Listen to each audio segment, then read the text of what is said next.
পবিত্র কোরআনের সূরা বাকারার 248 নম্বর আয়াতে আল্লাহ তাআলা একটা সিন্দুকের কথা বলেছেন, যেটার নাম হচ্ছে তাবুতে সাকিনা।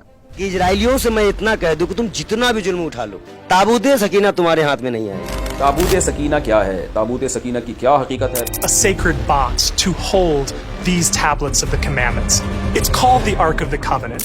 এই তাবুতে সাকিনা সিন্দুকটা বর্তমান গাজার ভেতরে আছে বলে দাবি করছে ব্রিটিশ আর্কিওলজিস্টরা। আর এজন্যই গাজার ভেতরে স্থল অভিযান পরিচালনা করতে চাইছে ইসরায়েলি সেনাবাহিনী, যাতে করে তারা সেই সিন্দুকটা উদ্ধার করতে পারে। তো পবিত্র কোরআনের সূরা বাকারার 248 নম্বর আয়াতে আল্লাহ পাক এই গোপন সিন্দুকের ব্যাপারে কি বলেছেন? আল্লাহ রাব্বুল আলামিন এই গোপন সিন্দুকের নাম দিয়েছিলেন তাবুতে সাকিনা। বাইবেলে আবার এই সিন্দুকের নাম রয়েছে আর্ক অব দ্য কভিনেন্ট। তো তাবুতে সাকিনা, যার বাংলা অর্থ হচ্ছে প্রশান্তিদায়ক সিন্দুক, অর্থাৎ যে সিন্দুক সাথে থাকলে সাহস পাওয়া যায়, শক্তি পাওয়া যায়, বিজয় পাওয়া যায়।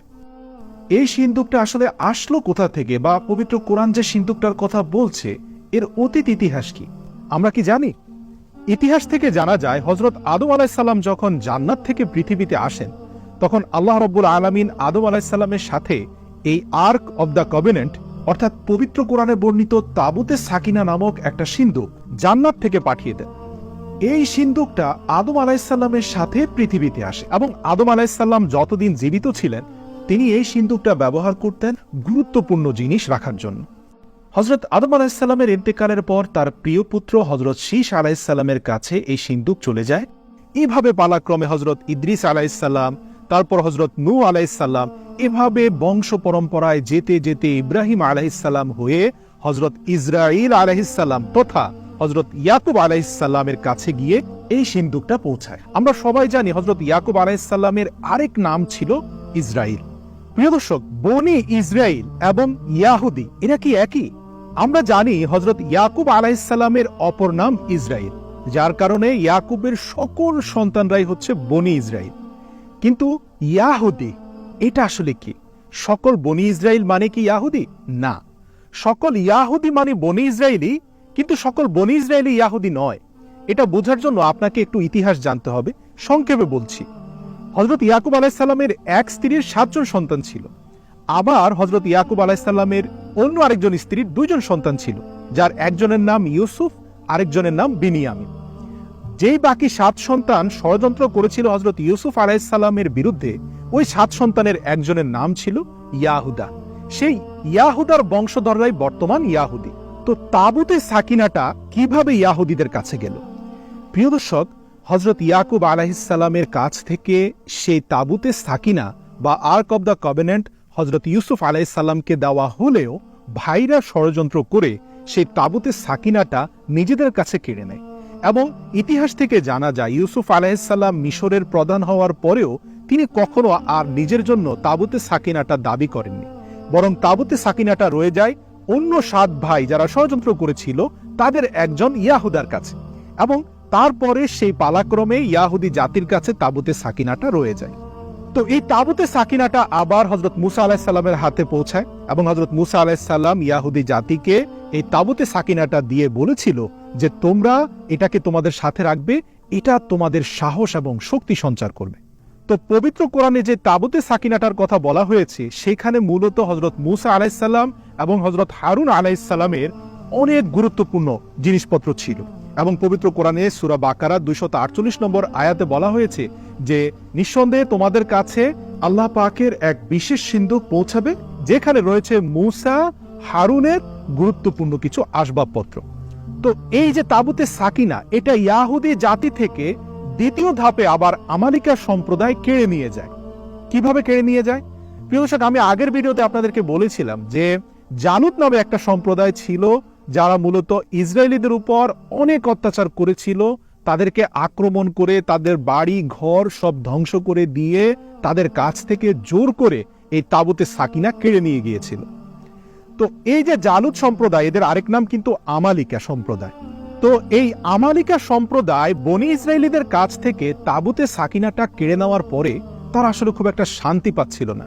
তাদের রাজ্যে অনেক বেশি পরিমাণে মহামারী প্লেগ ছড়িয়ে পড়েছিল, হাজার হাজার মানুষ মারা গিয়েছিল।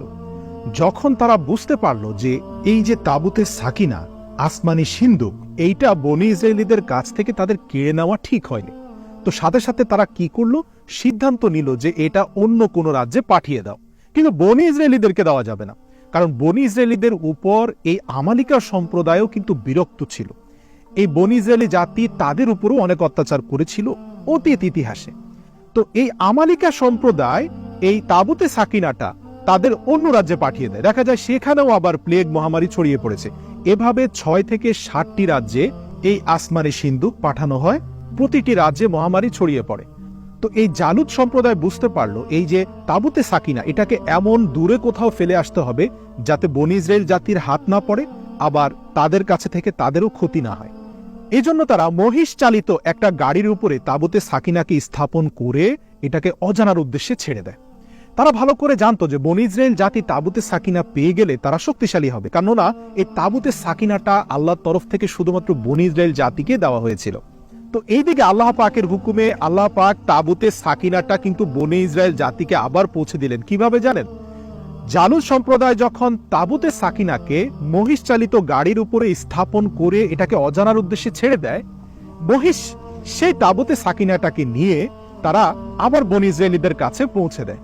এটা আল্লাহ পাকের হুকুম ছিল। তো আল্লাহ রাব্বুল আলামিন পবিত্র কোরআনে এটাই বলেছিলেন যে তোমাদের কাছে পুনরায় আমি আমার অনুগ্রহ ফিরিয়ে দিলাম, অর্থাৎ তাবুতে সাকিনাটা ফিরিয়ে দিল। তো এরপরের ইতিহাস আমরা জানি যে তাবুতে সাকিনা ফিরে পাওয়ার পরে তালুত রাজা, অর্থাৎ বনি ইসরায়েলীদের রাজা হযরত দাউদ আলাইহিস সালামের সহযোগিতায় আল্লাহ পাকের রহমতে তারা যুদ্ধে জয়লাভ করেছিল। ইতিহাস থেকে জানা যায় যে এই তাবুতে সাকিনাটার জন্য বনি ইসরায়েল জাতি আলাদা একটা বাহিনী গঠন করেছিল, যাদের দায়িত্ব ছিল তাবুতে সাকিনাকে পাহারা দেয়া। অর্থাৎ তাবুতে সাকিনা তাদের ছিল সাহস, শক্তি, তাদের বীরত্বের প্রতীক।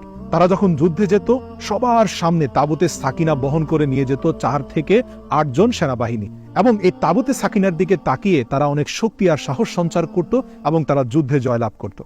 তো যাই হোক, এরপরের ইতিহাস আমরা জানি যে হযরত দাউদ আলাইহিস সালামের সহযোগিতায় বনি ইসরায়েল জাতি তাবুতে সাকিনা ফিরে পেয়ে আবারও সে আমালিকা সম্প্রদায়কে পরাজিত করে এবং পুনরায় তারা আবার রাষ্ট্র ক্ষমতা পেয়ে যায়। কিন্তু এই বনি ইসরায়েল জাতি তাদের আবার সেই পুরনো অকৃতজ্ঞতায় ফিরে যায়। তারা আবার নবী রাসূলদের হত্যা শুরু করে দেয়। আবার তারা সেই এক এবং অদ্বিতীয় আল্লাহকে বিশ্বাস করার কথা ভুলে যায়।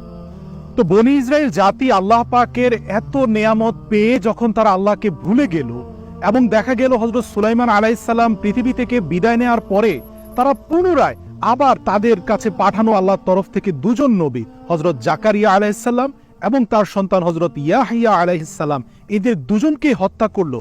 আল্লাহ রাব্বুল আলামিন তাদের উপরে প্রচন্ড ক্ষিপ্ত হয়ে গেলেন।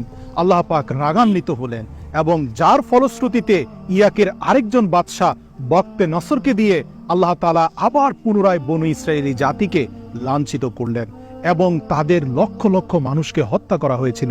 ইতিহাস থেকে জানা যায় যে হিটলারের থেকেও বক্তে নসরের হাতে ইয়াহুদিরা সবচেয়ে বেশি লাঞ্ছিত হয়েছিল। এই যে বক্তে নসর ইয়াহুদি জাতিকে পরাজিত করার পরে তাবুতে সাকিনা নিয়ে যায়। এখন এই তাবুতে সাকিনা বক্তে নসর নিয়ে কোথায় রেখেছেন তা কারো পক্ষে জানা সম্ভব হয়নি। ব্রিটিশ আর্কিওলজিস্টের ধারণা যে তাবুতে সাকিনা সুলাইমান আলাইহিস সালামের বাড়ির ধ্বংসাবশেষের নিচে আছে।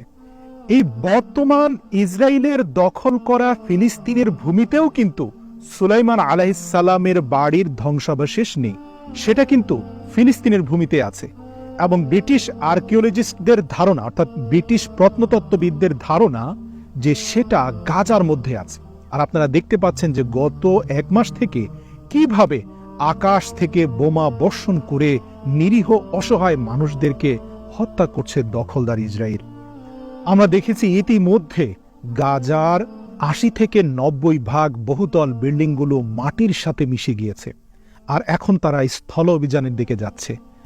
আর এরপরেই পুরো বিশ্বে চাওর হয়েছে সেই আসমানি সিন্দুক, যেটাকে বাইবেলে বলা হয়েছে আর্ক অফ দ্য কভেনেন্ট, তথা কোরআনে বর্ণিত তাবুতে সাকিনা অভিযানের কথা।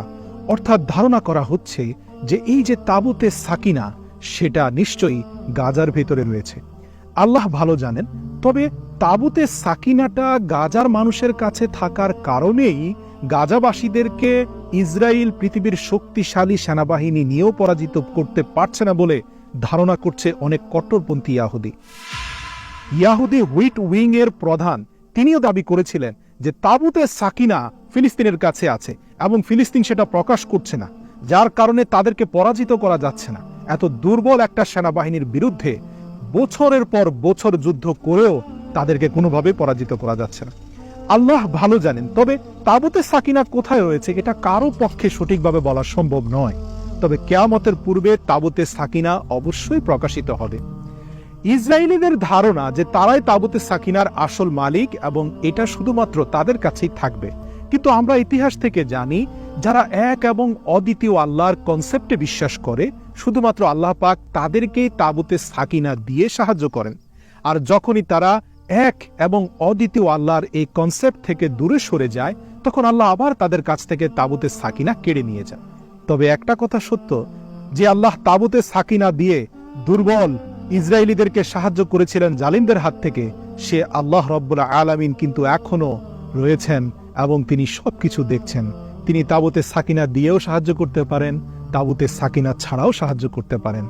আর এই সত্যটা এখন পথভ্রষ্টরা ভুলে গিয়েছে, আর যার কারণে তাবুতে সাকিনার জন্য অসহায় মানুষকে হত্যা করছে। নিঃসন্দেহে সর্বশেষ হকের বিজয় হবে, এটা আল্লাহ পাকের ওয়াদা। পবিত্র কোরআনে আল্লাহ পাক বলেছেন, সত্য এসে গেছে, মিথ্যা দূরীভূত হয়েছে।